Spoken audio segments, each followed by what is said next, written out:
To today's class. Om Agyantimirandhasya Gyananjana Shalakaya Chakshurunmilitam Yena Tasmai Shri Guruve Namaha. Namo Vishnu Padaya Krishna Pishtaya Bhutale Srimate Bhakti Vedanta Swami Iti Namine.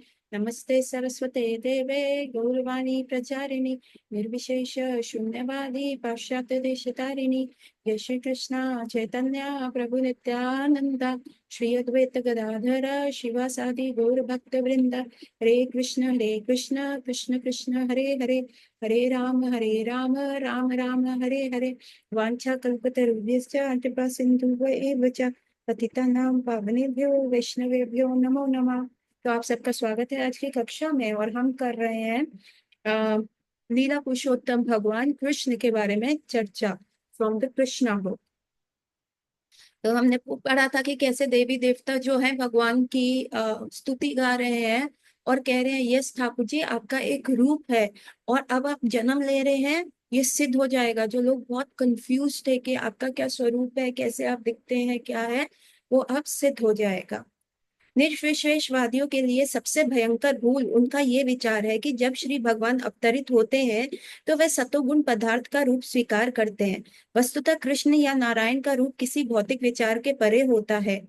यहाँ तक कि महान मायावादी शंकराचार्य ने भी ये स्वीकार किया है कि नारायण पराव्योक्ता भौतिक सृष्टि द्रव्य से अव्यय प्रकट्य या द्रव्य के अप्रत्यक्ष संक्षण से उत्पन्न होते हैं, किंतु श्री कृष्ण इस भौतिक बोध से परे हैं। इस श्रीमद् भागवतम में शुद्ध सत्व या दिव्य सत्व कहा गया है। इनका संबंध सतोगुण से नहीं है, वे भौतिक सत्व के भी ऊपर है, वे सच्चिदानंद स्वरूप है। तो यह हमने पिछली क्लास में डिस्कस किया था कि कैसे भगवान जो है वो इस ये जो हमारी त्रिगुणा माया है, जो हम three modes of material nature के अंडर इंसान रहते हैं। द मोड ऑफ गुडनेस जिसको सतोगुण कहते हैं, द मोड ऑफ पैशन जिसको रजोगुण कहते हैं, द मोड ऑफ इग्नोरेंस जिसको तमोगुण कहते हैं। तो भगवान इन तीनों गुणों से परे है और वो विशुद्ध सत्वा में रहते हैं और वो उसी वे में आते हैं। जब वो धरती पे भी आते हैं तो ये सारा संसार की क्रियाएं उन पर कोई भी जिसको कहते हैं किसी भी प्रकार का कोई भी इन्फ्लुएंस नहीं कर सकते। आगे पढ़ते हैं।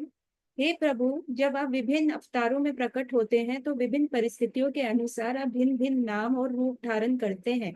सर्व आकर्षण होने के कारण आपका नाम श्री कृष्ण है। अपने दिव्य सौंदर्य के कारण आप श्याम सुंदर कहलाते हैं। श्याम का अर्थ होता है सांवला। फिर भी कहा जाता है कि आप हजारों कामदेव से अधिक सुंदर हैं। कर्णादपि कोटि कमनीय, यद्यपि आपका रंग श्याम बदलता जैसा बादल जैसा है, किंतु दिव्य परम होने के कारण आपका सौंदर्य कामदेव के कोमल शरीर से कई गुना आकर्षित है। कभी कभी आप गिरधारी कहते हैं क्योंकि आप गोवर्धन पर्वत धारण करते हैं। कभी कभी आप नंदन नंदन वासुदेव या देवकी नंदन कहलाते हैं क्योंकि हमारा नंद और वासुदेव अथवा देवकी के पुत्र रूप में जन्म लेते हैं। निर्विशेषवादी सोचते हैं कि आपके अनेक नाम अथवा रूप आपके किसी विशिष्ट कार्य तथा गुण के कारण है, क्योंकि वह आपको भौतिक प्रेक्षक मानकर आपको स्वीकार करते हैं। सो भगवान के निम्न निम्न नाम है, उनकी डिफरेंट डिफरेंट लीलाओं के हिसाब से।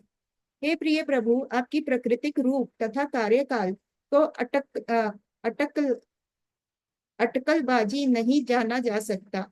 आपकी प्रकृति, दिव्य रूप, नाम तथा गुण को समझने के लिए मनुष्य को पहले भक्ति करनी होगी। वस्तुतः जिस व्यक्ति में आपके चरण कमलों की सेवा के लिए रंच भर भी रुचि होती है, वही आपकी प्राकृतिक रूप गुण को समझ सकता है। अन्य लोग लाखों वर्षों तक चिंतन करते रहे पर भी आपकी वास्तविक स्थिति का एक अंश भी नहीं समझ पाते। दूसरे शब्दों में, अभक्त कभी भगवान श्री कृष्ण को नहीं समझ सकते, क्योंकि योग माया का आवरण कृष्ण के वास्तविक स्वरूप को ढके रहता है। जैसे कि श्रीमद् भगवत गीता में पुष्टि हुई है, नाहम प्रकाशय सर्वस्य। श्री भगवान कहते हैं, मैं हर एक के लिए प्रकाशित नहीं हूँ। जब श्री कृष्ण के अवतार लिया तो वे वस्तुतः कुरुक्षेत्र के युद्ध क्षेत्र में उपस्थित थे और सबों ने उनको देखा, किंतु उनमें से हर व्यक्ति ये नहीं जान सका कि वे भगवान हैं। फिर भी उनकी उपस्थिति में मरने वाले प्रत्येक व्यक्ति को भव बंधन से पूर्ण मुक्ति मिली और वे वैकुंठ लोक को भेज दिया गया। तो कितना सुंदर लिखा है यहाँ पे कि यहाँ पे बता रहे हैं कि आप जो प्रकट होते हैं ये कोई अटकलबाजी नहीं है या कोई ऐसा नहीं है, आप तो सी हमारे हृदय को आकर्षित करने के लिए ठाकुर जी निम्न निम्न लीला करते हैं, अदरवाइज वो तो आत्म काम है। वो तो अपने लोक में भी अपने पार्षदों के साथ अति प्रसन्न है, आनंद स्थिति में रहते हैं, क्योंकि जो चिन्मय स्वरूप होता है वो तो आनंदित ही होता है, और उनकी तो स्वयं की शक्ति, हलादनी शक्ति भी परम आनंदित है। सो यहाँ पे कितना सुंदर लिखाया गया है कि प्रभु आते हैं क्यों, ताकि हमारे हृदय को, हमें कभी कभार कोई पसंद आता है, जैसे हमें एक्शन पसंद है, रजनीकांत पसंद है, कई बार हमें कॉमेडी पसंद है, अक्षय कुमार पसंद है, तो ठाकुर जी ये सब करते हुए आते हैं कि तुम इन भौतिक लोगों के चंगुल में मत फंसो, इनके प्रति इनको अपना क्रश मत बनाओ, इनको अपना हीरो या आइडल मत बनाओ, मैं सर्व संपूर्ण हूँ, है ना। और इसीलिए वो हमें आकर्षित करने के लिए ये सारी लीलाएं करते हैं। अभी जब गर्भोदक्षाय विष्णु के नाभि से जब लोटस निकला, उस पे ब्रह्मा जी आए, तो ब्रह्मा जी ने चारों तरफ देखा, अरे ये अंधकार में मेरी क्यों आया है। फिर उन्होंने देखा अरे एक स्टेम जा रही है नीचे, तो उनको लगा कि मेरा स्त्रोत्र जो है वो नीचे है, मेरे को नीचे जाना चाहिए, और वो उस स्टेम से पकड़ पकड़ के नीचे आने लगे, और नीचे चलते रहे, अनंत कोटि वर्ष बीतते गए बीतते गए बीतते गए। इन्हें अनंत कोटि वर्षों के उपरांत भी वो अपने जो है मूल स्तर पे नहीं पहुंच पाए, कि कहाँ है वो मूल स्तर जहां पे मैं पहुंच जाऊं, जहां पे मैं रहूं, लेकिन उस मूल स्तर पे भी पहुंच नहीं पाए। फिर वो ऊपर गए, फिर सोचने लगे क्या करूं, तभी वाणी आई, तपह, पहले भगवान के श्री चरणों में अपना मस्तक तो करो, and then he started chanting, मंत्र उनको मिला, उन्होंने भगवान की जो मुरली है, हरे कृष्ण कृष्ण, जो मुरली की धुन है वो एक्चुअली इस भौतिक जगत में आके क्या बन जाती है, मंत्रा बन जाती है, हरे कृष्ण कृष्ण कृष्ण हरे हरे, हरे राम राम हरे हरे। तो भगवान ने अपनी मुरली से उनको दीक्षित किया एज अ गुरु। और फिर क्योंकि ब्रह्मा की श्रद्धा आ गई, अपने बाहुबल से, अपने पुरुषार्थ से वो अपने उद्गम स्थान तक नहीं पहुंच पाए, उसके उपरांत उनमें अब ये बल आ गया कि नहीं, अब मुझे पहुंचना है, कहाँ जाऊं, कैसे जाऊं, किसके पास जाऊं, मेरी उत्पत्ति का क्या रहस्य है, अथतो ब्रह्म जिज्ञासा इसको ही कहते हैं। ब्रह्मा जी ने ये जिज्ञासा की, मेरा उत्पन्न क्यों हुआ। और जब इस संसार में भी व्यक्ति ये पूछता है हमारा जन्म क्यों हुआ, क्या उठने बैठने खेलने खाने के अलावा पैसा जमा करने, see today only in the news feed I was reading कि एक बेगर 69 ईयर ओल्ड लेडी जो है ना, उसका because of the old age related things उसका डेथ हो गया, है ना। तो उसके बॉडी सड़क पे मिला, फिर उसका समहाउ आईडी करके उसका घर छांटा गया। So everyone was surprised she had the saving of 8 lakh rupees. Now for a beggar who is begging on the road, having that kind of amount of money is very surprising. The coins were there, पूरा 8 लाख रुपया कुछ थोड़ा सा bank में था, और एक एक 10 10 10 20 20 का सिक्का उसका पास था, वो 8 लाख का। शी हैड नो वन, कोई आगे नहीं पीछे नहीं, शी लिव्ड अलोन। क्या हुआ, वो पैसा क्या हुआ, कोई उसका लेने वाला नहीं है, एंड शी डाइड। तो व्यक्ति भी ये करते हैं ना कि हम पूरे जगत में इतना पैसा जोड़ते हैं, जॉब करते हैं, इतना पढ़ते हैं, इतना लिखते हैं, एक स्तर पे जाते हैं, उसके उपरांत हमारा ये हाल है, उसके बाद मृत्यु आ जाती है, सब ले जाती है, बुढ़ापा आ जाता है, हम कुछ करने लायक नहीं रहते।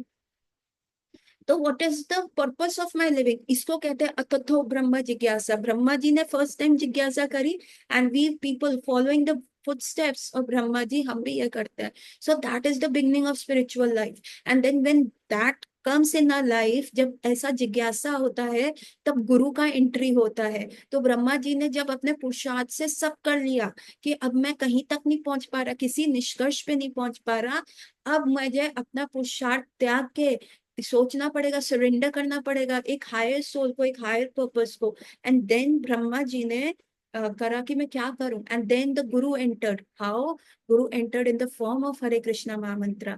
सो the murli of Krishna became the guru of Brahma, and he got initiation by the murli, by the flute of Krishna. And when he got that kind of an initiation, he started chanting, and not alone, not for a very long time भगवान उनके समक्ष आ गए, और there was the first handshake. First handshake अगर पूरा history में, पूरा इस वैदिक कल्चर में, इस पूरे संसार में, इस अखंड ब्रह्मांड में कभी हुआ था, तो वो भगवान और ब्रह्मा जी का होता था। Properly it was a proper handshake, that culture came from there. So that handshake happened, and then Brahma ji came to know what was his purpose of life. सो हमारे पास भी हल्की श्रद्धा होती है, तो हम बहुत मोटिवेशनल वीडियो सुनते हैं, हम बहुत सारे ग्लैमर में रहते हैं, हम देखते हैं अरे कितना सेलिब्रिटीज एंजॉय कर रहे हैं स्टेज के ऊपर, कितना एक्टर्स और एक्ट्रेसेस, द मूवी लाइफ कितना अच्छा, the cricketers, the sports star, the footballers, the concert artist, they are enjoying, they're having all the luxury, और हमें लगता है यही पर्पस है लाइफ का, being a doctor, being an engineer, having an IS degree, having a top-notch degrees for oneself. लेकिन ये purpose नहीं है लाइफ का, क्योंकि मृत्यु सब छीन लेगी। अभी ब्रह्मा से ऊपर पद्धति किसकी थी? ब्रह्मा से ऊपर पद हो सकता है, इज ऑल कंट्रोलर, वो जीव बना रहे हैं, सब कर रहे हैं। So see that kind of a control, and still Brahma ने अपनी श्रद्धा को यूज किया। फर्स्ट उनका श्रद्धा was baffled by these thinking, I can do it myself, I'm the supreme controller, I. But जब वो I हटा, and he had that little shraddha, the leap of faith उन्होंने लिया, so who came into his life? Krishna himself came into his life. गुरु आते हैं, और गुरु हमारी श्रद्धा जो छोटी छोटी चिंगारियों के रूप में है, हवा देते हैं, और वो अग्नि प्रज्वलित होती है, और फिर भक्ति लता बीज हमारे हृदय में रोपण होता है, और उस भक्ति लता जितना हम अपनी भक्ति द्वारा उसका पोषण करते हैं, वो आगे बढ़ता है। And it is only then we can understand Krishna. नहीं तो बैटल फील्ड में कृष्णा थे ही ना, सबको पता था, शिशुपाल को पता था, दुर्योधन को पता था, but they were taking, oh he is just a magician, कुछ ट्रिक्स ही हैज लर्न। अरे ये तो गायों का ग्वाला है, ये तो गाय चराता है, 11-12 साल तक तो ही वॉज अंगूठा छाप, ये तो वसुदेव ने इसको स्कूल में भेजा, तब ये सीखा है, अदरवाइज तो ये नहीं है। So without the help of a guru, without having a little leap of faith, we cannot understand Krishna. Everyone gets विमोहित। तो इसीलिए, क्योंकि माया का आवरण होता है, बट कृष्णा अपने सरेंडर्ड सोल से ये रहता है। Now I can give you simple example, like आप अपने घर में हैं, आप अपने फादर के पास हैं, and you are growing, then your father is like, now it is a time I should tell you about the property, कितना है हमारे पास, हमारा बैंक में कितना बैलेंस है, कहाँ कहाँ इन्वेस्टमेंट है, somehow if something happens to me, you should be aware, you should not be like कि आपको कुछ नहीं पता। So the father comes and talk all these things. No, the father won't be talking to that the padosi, है ना, he won't be talking that to his friends even, या he won't be talking to anyone, है ना, even with his CA also, कुछ जो the special investment होता है जो रिवील नहीं किया होता, not with even your financial consultant, you don't discuss that kind of a thing ना। लेकिन जब एक फादर अपने पुत्र को बताएगा, तो he will be in a total transparent stage, because he trust his son, है ना। So we have to build that trust. Krishna कैसे रिवील कर दे अपनी पावर्स, कृष्णा कैसे कर दे, इज अ फादर, वो अपनी सारा all his assets, how will he tell you? But once you become his closed one, then he removes that avaran, he removes that curtain, and then Krishna मुखामुखी आके सब कुछ बताते हैं। हे श्री भगवान, निर्विशेषवादी या अभक्त ये नहीं समझ सकते कि आपका नाम आपके रूप से अभिन्न है। क्योंकि श्री भगवान परम है, अतः उनके नाम तथा वास्तविक रूप में कोई अंतर नहीं है। भौतिक जगत में नाम तथा रूप में अंतर होता है। आम का फल आम के नाम से भिन्न होता है। कोई केवल आम आम की रट लगाकर आम का स्वाद नहीं पा सकता, किंतु भक्त जानता है कि श्री भगवान के नाम तथा रूप में कोई अंतर नहीं है। अतः वह हरे कृष्ण महामंत्र, हरे कृष्ण कृष्ण कृष्ण हरे हरे, हरे राम राम राम हरे हरे का कीर्तन करता है, और अपने आप को सदैव श्री कृष्ण की संगति में अनुभव करता है। तो भौतिक जगत में there is a difference between my name.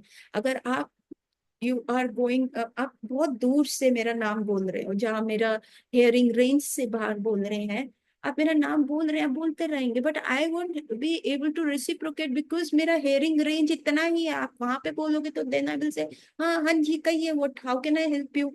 लेकिन आप बहुत दूर से बोल रहे हैं, तो मेरा हेयरिंग रेंज ही उतना नहीं है, तो मैं कैसे आपको बता सकती हूँ, how could I help you out, no.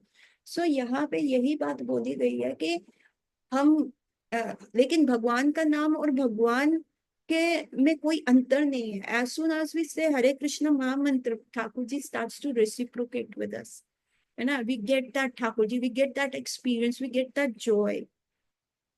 जो व्यक्ति परमेश्वर के परम ज्ञान में बहुत सिद्ध नहीं है, उन्हें भगवान श्री कृष्ण अपनी दिव्य लीलाएं दिखाते हैं। वे केवल श्री भगवान की इन लीलाओं का ही चिंतन कर सकते हैं और पूरा लाभ उठा सकते हैं। क्योंकि श्री भगवान के दिव्य नाम रूप तथा कोई अंतर नहीं है, अतः उनकी दिव्य लीलाएं तथा उनके रूप में कोई अंतर नहीं है। जो अल्प ज्ञानी है, यथा स्त्रियां, श्रमिक या वर्णिक वर्ग, उनके लिए व्यास देव ने महाभारत ही रचित है। महाभारत में श्री कृष्ण अपने विभिन्न कार्यकल्पों के साथ विद्यमान है। महाभारत इतिहास है। अल्पज्ञानी लोग श्री कृष्ण की दिव्य लीलाओं का अध्ययन, श्रवण तथा स्मरण मात्र से ही क्रमशः शुद्ध भक्ति के पद को प्राप्त करते हैं। तो कितना अच्छा लिखा है कि भगवान अपनी लीलाएं भी करते हैं क्योंकि हमें आकर्षित करने के लिए। अभी ऐसा ना एक ट्विस्टर है, हमारे शास्त्रों में ऐसा कहा जाता है, यदि किसी व्यक्ति को अपने आप को प्रोग्रेस करना है तो मॉर्निंग में ना उसको क्या करना चाहिए, मॉर्निंग में स्त्री के बारे में सोचना चाहिए। ठीक है। और दोपहर को उसको क्या करना चाहिए, दोपहर को उसको गैम्बलिंग के बारे में सोचना चाहिए। अच्छा, और रात को उसको क्या करना चाहिए, रात को उसको चोर के बारे में सोचना चाहिए, चोरी करने के बारे में, चोर के बारे में सोचना चाहिए। अभी आप सोचेंगे अरे ये तो एकदम उल्टा है, सुबह स्त्री के बारे में सोचो, दोपहर को गैम्बलिंग के बारे में, जुआ लगाने में, सट्टाबाजी के बारे में सोचो, और रात को चोर के बारे में सोचो, ये कैसे है।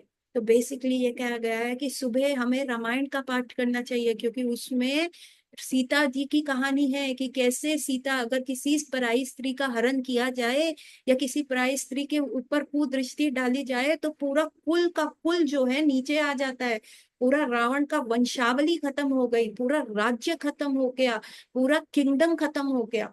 दोपहर को गैम्बलिंग मैच के बारे में सोचना चाहिए, उस ध्रुव क्रिया के बारे में सोचना चाहिए, महाभारत पढ़नी चाहिए कि किस प्रकार एक गैम्बलिंग से पूरा किंगडम हिल सकता है, कैसे। और पांडवों के चरित्र के बारे में पढ़ना चाहिए कि चाहे कितनी भी विपरीत परिस्थितियों में रहे, उनका जो फेथ था वो कभी हिला नहीं, कभी डुला नहीं। एंड दे हैड दैट एकाकी एक फेथ ऊपर, भगवान के ऊपर। इवन एंड में जब भगवान हस्तिनापुर छोड़ के जा रहे हैं तो कुंती महारानी आ रही है, और कुंती महारानी कह रही है अरे पुरुषोत्तम मत जाओ, एक कमल नयन मत जाओ, चाहे विपदा आने दो, आनी और आनी और तो हमें बचाने वाले तुम थे। जब लक्षागृह में हम जल रहे थे तब तुमने हमें बचाया, जब किसी ने हमें विष दिया भीम को, दुर्योधन ने, तब तुमने बचाया, इस सारे आर्मी से तुमने हमें बचाया, इस जब द्रौपदी के साथ वस्त्र हरण हो रहा था तब तुमने बचाया, जितनी भी विपदा आई तब तुमने हमें बचाया। अब तो सुख का वेला आया है, ठाकुर जी क्यों जा रहे हो। लेकिन यदि आप उसी समय आ सकते हो जब किसी भक्त के ऊपर विपदा आए, तो मुझे नहीं चाहिए ये सुख, मुझे नहीं चाहिए ये सारी चीजें।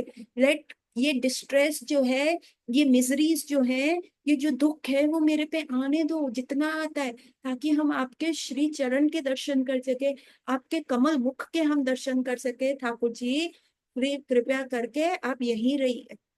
तो दैट इज द लेवल हमें कल्टीवेट करना है। और थर्ड, रात्रि में चोर, चोर कौन है, हमारे माखन चोर, हमारे गोपियों के वस्त्र चोर। चोरा अगण्यम पुरुषम नमामि, रजे प्रसिद्धम नवनीत चोरम, चोरा अगण्यम पुरुषम नमामि। ना श्रुतवो ना दृष्टवो, ऐसे ना चोर के बारे में सुना है ना देखा है, उसकी लीला के बारे में हमें बात करनी चाहिए, है ना।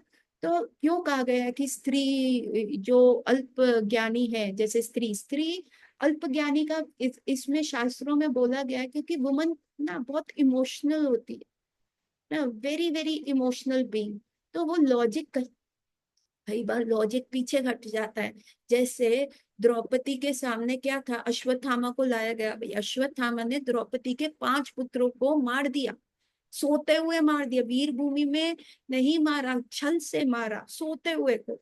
फिर उनकी गर्दन काट के दुर्योधन के पास ले गया, और द्रौपदी इतना विरह कर रही थी, इतना रो रही थी, इतना रुदन कर रही थी कि मेरे पुत्रों के साथ ऐसा हो गया। और फिर अश्वत्थामा को उनके समक्ष बांध के लाया और कहा द्रौपदी दो इसको सजा दो, बताओ क्या करें। द्रौपदी ने कहा छोड़ दो, एक तो ये गुरुपुत्र है, एक गुरुपुत्र है, दूसरा इसकी मम्मी अभी विधवा हुई है, मेरे पास तो मेरे पति हैं, और अगर इसकी मदर जो थी, जो द्रोणाचार्य के साथ सती नहीं हुई क्योंकि उसका पुत्र था ये, अभी पुत्र भी चला जाएगा तो उनका क्या होगा।